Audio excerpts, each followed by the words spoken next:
Good afternoon. I'm Justin McCormick with Franciscan Beat News. Here are your headlines from Monday, November 24th, 2025. Grocery store chain Kroger is offering savings to customers on Thanksgiving staples this holiday season. WTOV9 reports that common items like turkey, stuffing, and sweet potatoes have all dropped in price compared to last year. According to Mark Bruce, head of communications and public affairs for the Kroger company, quote, "Our pricing was the same as it was last year. 59 cents on a Plus card, so a great value for people who want to get that traditional Thanksgiving bird," end quote. The grocery chain said they don't control prices for other items which have risen in price, however.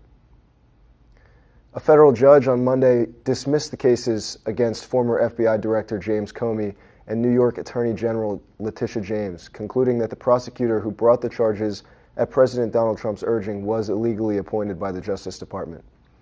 The objection to Lindsay Halligan's appointment was just one part of a multi-pronged assault on the indictments, which included arguments that the cases were vindictive.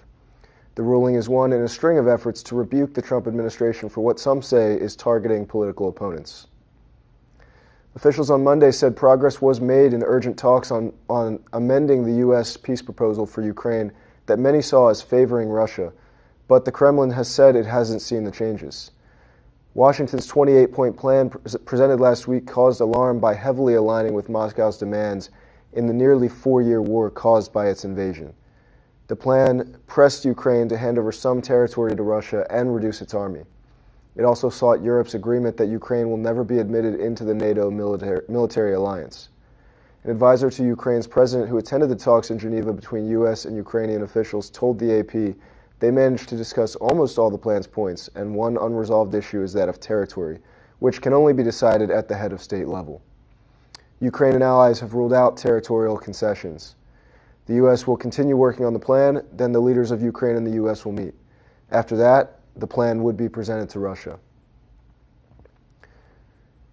It is currently 54 degrees in Steubenville. Tomorrow we'll see a high of 58 degrees and a low of 53 with a 99% chance of rain. Wednesday will be 56 degrees and sunny with some showers mixed in and a low of 41 degrees overnight. Thanks for tuning into this Franciscan Beat News Brief. As a reminder, we will be offline for the rest of this week due to Thanksgiving break. Until then, have a wonderful Thanksgiving and God bless.